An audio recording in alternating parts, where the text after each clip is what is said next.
أهلا وسهلا بمتابعيني. زي ما انتم شايفين هنعمل وصفة كيكة سهلة وبسيطة. مكوناتها في كل بيت إن شاء الله بإذن الله. مكوناتها بسيطة جدا جدا، وهنعمل أحلى كيكة بإذن الله. يلا ندخل على المقادير. معانا بيضتين، كوباية سكر، كوباية إلا ربع زيت، كوباية لبن، كوباية ونص دقيق، معلقة كبيرة نشا. معانا كيس كيك شيف أو أي كيك أو أي بيكنج باودر يعني، بس هو صراحة كيك شيف حلو. ليمونة ونص للكيكة. طبعا هتقولوا الليمون ب120. معلش اللي عندها ليمون تحط، لأن بتفرق بصراحة. هو الليمون عندي أحسن من الخل.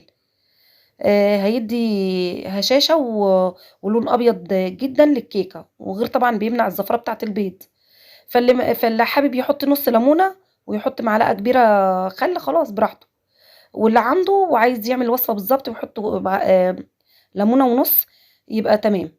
بس المكونات سهلة، بس الطعم هتجربوا وهتشوفوا بنفسكم. الكيكة دي انا مش هقول لكم اسمها ايه، يعني بنجيبها من السوبر ماركت. مش هقول لكم اسمها ايه، انتوا لما تدوقوها هتعرفوا هي ايه. ايه الكيكة اللي بنجيبها من السوبر ماركت بيبقى طعمها بالمقادير دي بالظبط يعني. بس هي المقادير سهلة وبسيطة جدا. جربوها ومش هتندموا ابدا على ان انتوا جربتوا الطريقة دي. واللي هيجربها طبعا يكتب لي في الكومنتات طلعت معاه ايه وطعمها ايه. واللي هيجربها ان شاء الله هيدعي لي. طبعا المكونات ديت البيض هنحطه مع السكر وهنضربه كويس جدا جدا في الخلاط لحد السكر ما يدوب. دي اهم خطوة، ان البيض مع السكر يتضربوا كويس جدا جدا، عشان السكر ده عامل اساسي ان يتضرب كويس، عشان لو ما ضربش كويس بيعمل بقع في الكيكة. يعني الكيكة بتلاقي ناس كتير بتشتكي ان الكيكة فيها بقع سودة. ده بيبقى من نوع السكر نفسه. بيبقى سكر تومين مثلا يعني. ويبقى ان هي مش ضربت السكر كويس في الخلاط. تمام. بس بعد كده، بعد ما نضرب البيض مع السكر كويس، هننزل باللبن والزيت عادي على بعضيهم يعني. وهنضربهم ايه بردك شوية حلوين. وطبعا هنريح الخلاط. بس وعصرت طبعا ليمونة ونص اللي انا بضيفهم دلوقتي، كنت عصرهم على جنب. وهنحط معلقة صغيرة فانيليا. عندك فانيليا سائلة حطي. عندك فانيليا اللي هي الأكياس، حطي منها معلقة صغيرة. يعني 3 4 أكياس كده. حطيهم في الكيكة دي.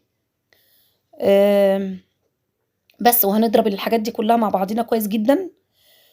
وبعد كده هنجيب الدقيق في طبق بلاستيك، وهنضيف عليه الخليط السائل ده.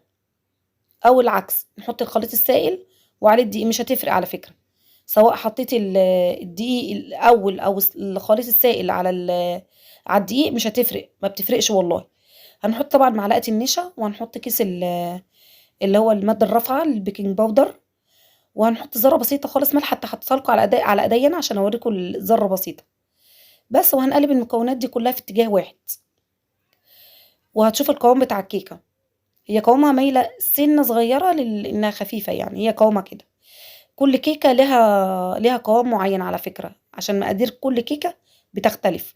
طبعا ان شاء الله هنعمل مع بعضنا كيكات كتيرة جدا، بأنواع كتيرة، بمقادير مختلفة، بأطعم مختلفة. يعني ان شاء الله يعني تابعوني، وان شاء الله هتستفادوا من القناة دي بإذن الله. بس طبعا فضينا الخليط في الصينية. مقاس الصينية أصغر صينية في الطقم اللي عندك. يعني بتبتدي من مقاس 26 ل28. او عايزاها لحد من مقاس 24 برضك مش هتفرق، بس ايه، بتفرق كل صينيه ما كانت صغيره بتبقى عاليه اكتر.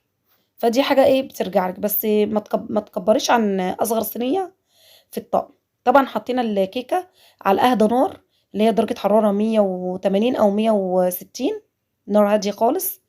هتقعد معاكي حوالي نص ساعه، وبتفرق برضك من فرن لفرن.